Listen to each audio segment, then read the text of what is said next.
Gerindra termasuk salah satu partai yang menyambut positif putusan MK ini ya Bang ya.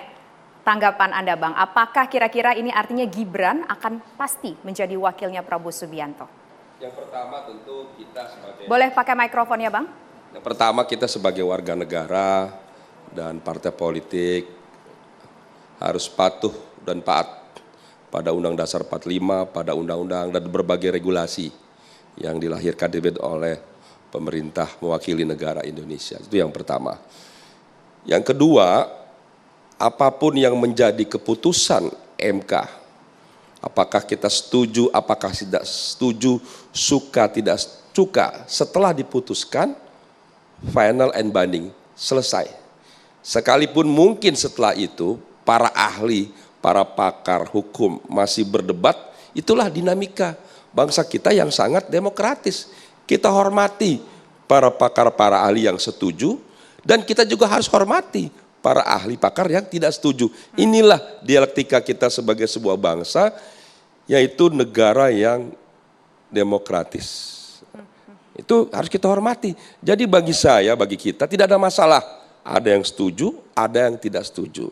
Kenapa kami dikelompokkan bagian yang setuju? Bukan karena Gibran, tapi karena kita ingin memberi kesempatan pada generasi muda, generasi milenial untuk tampil. Kita lihat di banyak negara, kalau soal umur umpamanya, di Amerika berapa? 30 tahun. Di Australia berapa? 35 tahun. Kenapa Indonesia 40? Ya mungkin waktu itu, waktu membuat kan merasa 40 tahun yang pas. Kita tertinggal berpikir bahwa generasi muda begitu cepat sebagaimana kita tertinggal adanya perubahan globalisasi, tertinggal digitalisasi, tertinggal media sosial, banyak sekali kita tertinggal. Dan kita lupa para kaum tua ini, kaum pengambil kebijakan, regulasi, bahwa adik-adik kita, anak-anak kita begitu tumbuh dengan cepat. Kemampuannya luar biasa. Kita lihat di banyak negara, fund manager tuh bukan umur 40 lagi, umur 30 bahkan umur 20. Sudah memegang ya, perusahaan-perusahaan multinasional. Oke, kembali ke politik juga demikian. Gitu. Jadi ini bukan soal Gibran, soal hak konstitusi warga negara. Bagi saya bukan umur, tapi kesempatan yang sama. Saya setuju Bang Faisal. Jangan masalah umur. Mau 30, mau 17. Kalau perlu 17. Kan dia boleh jadi anggota DPR. Kenapa jadi anggota DPR boleh? Jadi wapres, presiden nggak boleh. Kenapa? Apa bedanya? Apakah yang lebih tua pasti lebih pintar? Enggak ada jaminan. Apakah yang lebih tua pasti lebih jujur? Enggak ada jaminan. Bahkan mungkin, mohon maaf, ya, fakta membuktikan yang muda-muda jauh lebih baik, lebih jujur. Ya. Tapi dengan demikian bisa dikatakan nggak kalau sudah merasa pas, kapan kira-kira mau diumumin Bang? Loh ini bukan soal Gibran, jadi soal konstitusi. Ini dulu kita sepakati. Soal politik dinasti, saya ingin meluruskan. Politik dinasti itu kalau Pak Jokowi menunjuk Gibran menjadi PJ gubernur umpamanya. Nah, itu politik dinasti.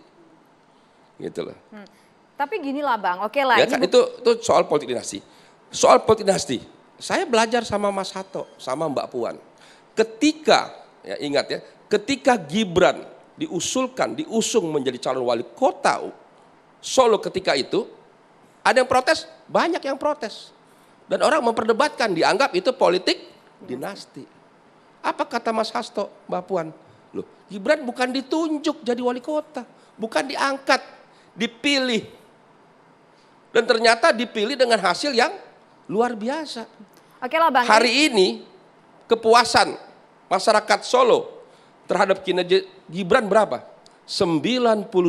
Mungkin ini yang tertinggi dan terbaik di seluruh Indonesia. Tapi begini, Abang mengatakan ini bukan soal Gibran, tapi soal kesempatan generasi muda punya hak yang sama untuk dipilih, bukan hanya hak untuk memilih. Kalaulah memang soal itu, kapan dong Pak Prabowo mengumumkan? Katanya hari ini, katanya malam ini, atau gimana Bang? Kapan Bang?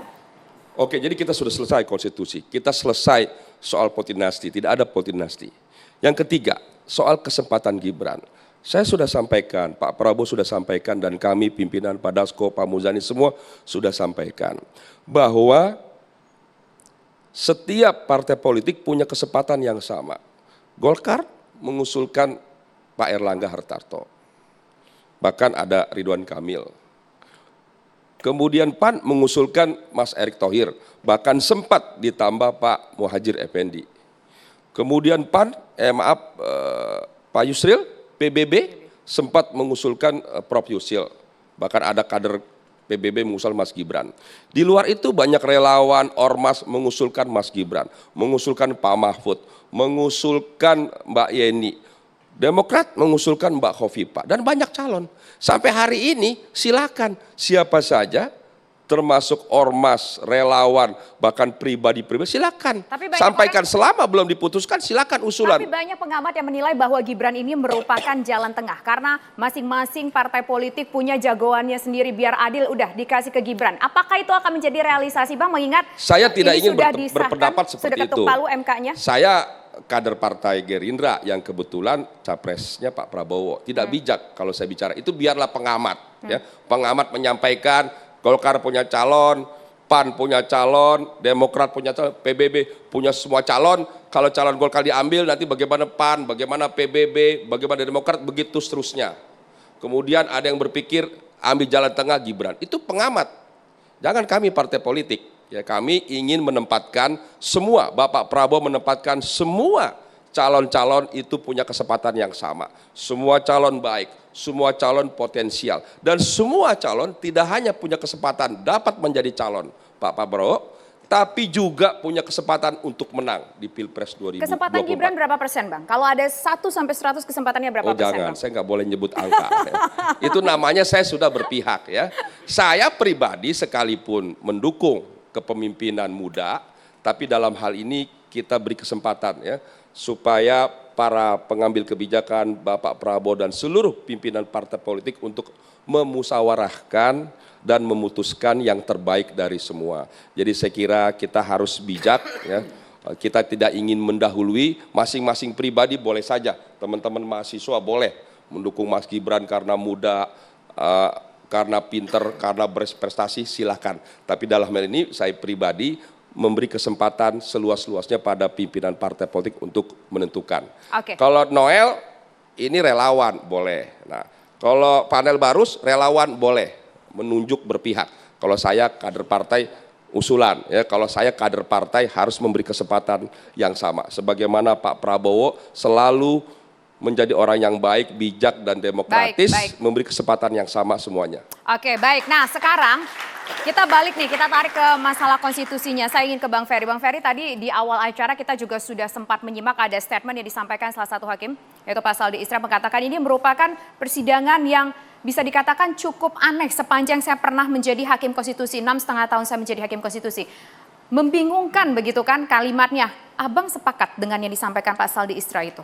Ya, selalu dalam perspektif ketatanegaraan kita akan bersandar kepada konstitusi ya.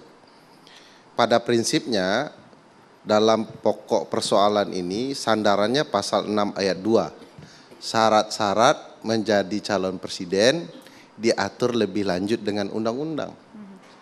Pembentuk undang-undang kita sudah mengaturnya, yaitu DPR dan pemerintah.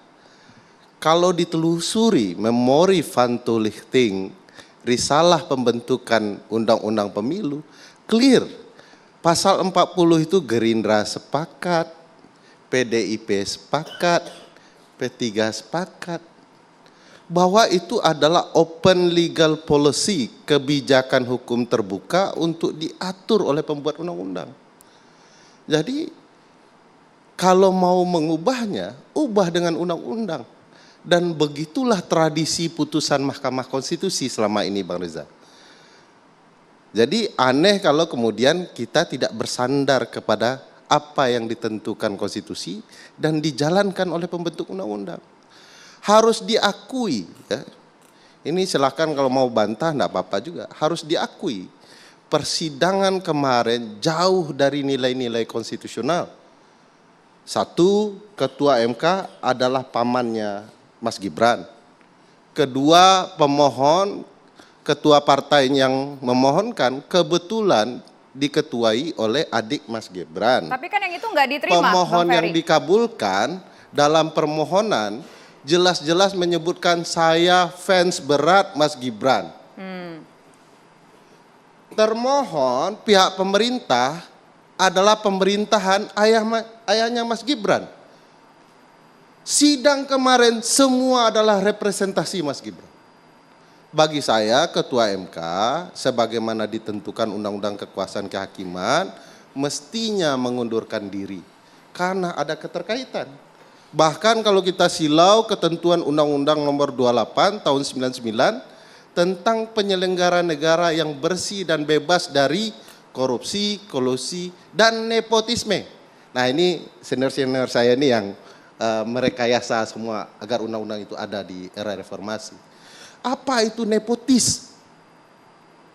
Kewajibannya menurut Undang-Undang 28, orang yang punya pertalian saudara dalam penyelenggaraan pemerintahan, yang kemudian dapat mempengaruhi putusannya, harus wajib mengundurkan diri. Oke. Nah, hebatnya ini di perkara ini coba simak 3 putusan pertama Ketua Mahkamah Konstitusi mundur, tidak ikut memutus. Apa alasannya? Konflik kepentingan, ada relasi kekeluargaannya. Mau tidak mau dia harus menghindar. Tapi di putusan 90, putusan keempat, dia masuk lagi. Apakah di putusan 90 hilang relasi konflik kepentingannya? Padahal disebut langsung ini berkaitan dengan kepentingan Mas Gibran. Mereka ingin agar Mas Gibran bisa menjadi calon. Harusnya demi perlindungan konstitusional dia harus tetap mundur. Oke. Nah problematikanya ini kadang A, kadang B dalam bersikap. Ini yang membuat orang meragukan putusan Mahkamah Konstitusi ini. Belum lagi kalau kita lihat lagi dalam perkara ini bahkan disampaikan oleh Yang Mulia Arief Hidayat ya, bahwa perkara 90 ini orangnya sudah menarik perkara. Biasanya di MK, beliau berperkara di MK, beliau juga sering mondar-mandir karena partainya pasti sering ke MK. Kalau sudah ditarik, biasanya keluar penetapan penarikan perkara. Hebatnya untuk kasus ini, setelah ditarik boleh balik lagi. Tidak lumrah di Mahkamah Konstitusi. Oke, itu catatan-catatan dari Bang Ferry. Ya. Tapi terlepas dari catatan-catatan yang Bang Ferry nilai aneh tadi, menurut Bang Ferry, apakah dengan sudah ketuk palunya putusan Mahkamah Konstitusi kemarin, ini bisa berlaku sekarang atau berlakunya nanti Nah, setelah ini 2024? Saya jelaskan ini jadi jalan penting agar PDIP punya sikap yang terang. Putusan MK menurut pasal 24C Undang-Undang Dasar 1945, pasal 10 Undang-Undang Mahkamah Konstitusi sifatnya final and binding. Sebagai warga negara, sebagaimana disampaikan oleh Bang Riza tadi, kita wajib patuh. Tapi bukan tidak boleh mengkritiknya. Berarti langsung berlaku dong? Ya, berlaku. Nah, ini catatan. Perlu disimak dan dibaca baik-baik putusan 90. Ada 2 kelompok hakim. Satu minoritas yang disenting, Ya. satu lagi yang mayoritas yang menjadi putusan pokok.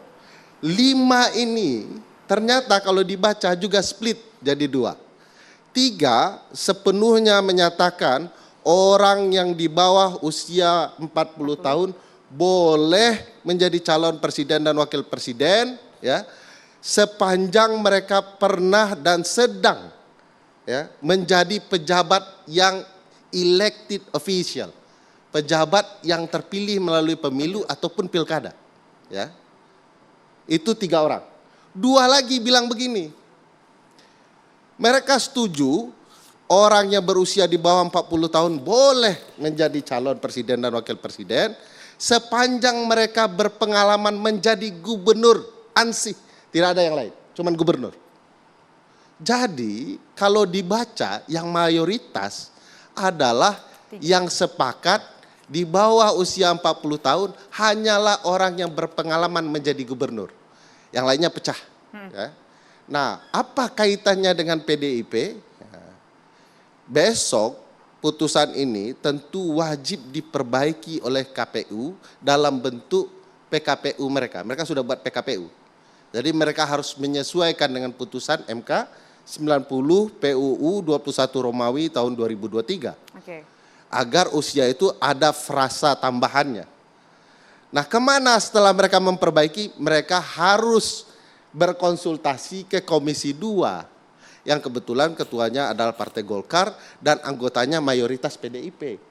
Nah, harus kita mau lihat PDIP sikapnya Bentar, kalau ada. frasanya apa? Sayangnya, ada sayangnya nih Sayangnya? Mbak. Sayangnya DPR sedang reses. Oh ya betul, DPR sedang reses, butuh waktu begitu ya. Bang, Ya. tapi gini, soal frasenya itu apakah frasa yang dari 3 yang concurring opinion tadi, atau frase yang memang diputuskan dalam putusan akhir mahkamah tadi? Hanya gubernur saja atau mereka pejabat yang pernah dipilih melalui pemilu? Ya, pertanyaan pintar. Di dalam amar putusan clear, tidak ada perbedaan. Tapi putusan Mahkamah Konstitusi tidak bisa dibaca amar dan diktumnya saja. Harus dimengerti dari mana asal amar itu. Dan pertimbangan hakim perlu dibaca. Apa yang saya sebut itu berasal dari concurring opinion. Alasan berbeda terhadap tujuan yang sama dari putusan. Ya. Dan keduanya menjelaskan hanya gubernur di sana. Nah, sini menariknya. Menariknya apa? Nanti kita Menariknya- jawab, kita menariknya tahan dulu. mau saya- Usai jeda berikut pemirsa, kami kembali. Tetaplah bersama kami.